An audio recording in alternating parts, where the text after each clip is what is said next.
जय श्री कृष्णा, राधे राधे। आज की इस वीडियो में हम सुनेंगे माघ मास महात्म्य का 8वां अध्याय। मैंने प्रथम 7 अध्याय अपने YouTube चैनल पे अपलोड कर दिए हैं, कृपया करके आप उन्हें भी अवश्य ही सुनें। आगे की कहानी में यमदूत कहने लगा कि तुमने बड़ी सुंदर वार्ता पूछी है। यद्यपि मैं पराधीन हूँ, फिर भी तुम्हारे स्नेहवश अपनी बुद्धि के अनुसार बतलाता हूँ। जो प्राणी काया, वाचा और मनसा से कभी दूसरों को दुख नहीं देते, वे यमलोक में नहीं जाते। हिंसा करने वाले वेद, यज्ञ, तप और दान से भी उत्तम गति को नहीं पाते। अहिंसा सबसे बड़ा धर्म तप और दान ऋषियों ने बताया है। जो मनुष्य जल या पृथ्वी पर रहने वाले जीवों को अपने भोजन के लिए मारते हैं, वे कालसूत्र नामक नरक में पड़ते हैं और वहाँ पर अपना मांस खाते हैं और रक्त पीप पान करते हैं तथा पीप की कीच में उनको कीड़े काटते हैं। हिंसक जन्मांध, काने, कुबड़े, लूले, लंगड़े, दरिद्र और अंगहीन होते हैं। इस कारण इस लोक तथा परलोक में सुख की इच्छा करने वाले को काया, वाचा तथा मन में दूसरों का द्रोह नहीं करना चाहिए।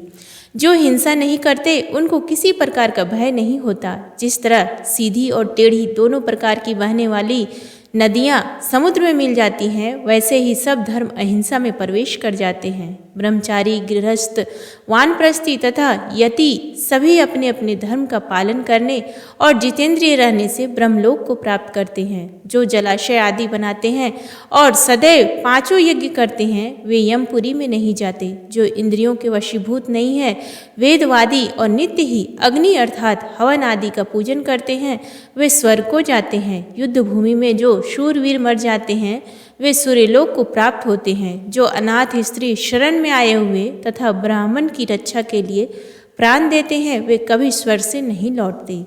जो मनुष्य लूले, लंगड़े, वृद्ध, अनाथ तथा गरीबों का पालन करते हैं, वह भी स्वर्ग में जाते हैं। जो मनुष्य गौओं के लिए पानी का आश्रय करते हैं तथा कुआं, तालाब और बावड़ी बनवाते हैं, वे सदैव स्वर्ग में निवास करते हैं। जैसे जैसे जीव इनमें पानी पीते हैं, वैसे ही उनका धर्म बढ़ता है। जल से ही मनुष्य के प्राण हैं, इसलिए जो प्याऊ आदि लगाते हैं वह अक्षय स्वर्ग को प्राप्त होते हैं। बड़े बड़े यज्ञ भी वह फल नहीं देते जो अधिक छाया वाले वृक्ष मार्ग में लगाने से देते हैं। जो मनुष्य वृक्ष रोपण करता है, वह सदैव दानी और यज्ञ करने वाला होता है। जो अच्छे फल और अच्छी छाया वाले मार्ग के वृक्षों को काटता है, वह नरकगामी होता है। तुलसी का पौधा लगाने वाला सब पापों से छूट जाता है। जिस घर में तुलसी वन है, वह घर तीर्थ के समान है और उस घर में कभी यमदूत नहीं जाते। तुलसी की सुगंध से पितरों का चित्त आनंदित हो जाता है और वे विमान में बैठकर विष्णु लोक को जाते हैं। नर्मदा नदी का दर्शन, गंगा का स्नान और तुलसी दल का स्पर्श, यह सब बराबर बराबर फल देने वाले हैं। हर एक द्वादशी को ब्रह्मा भी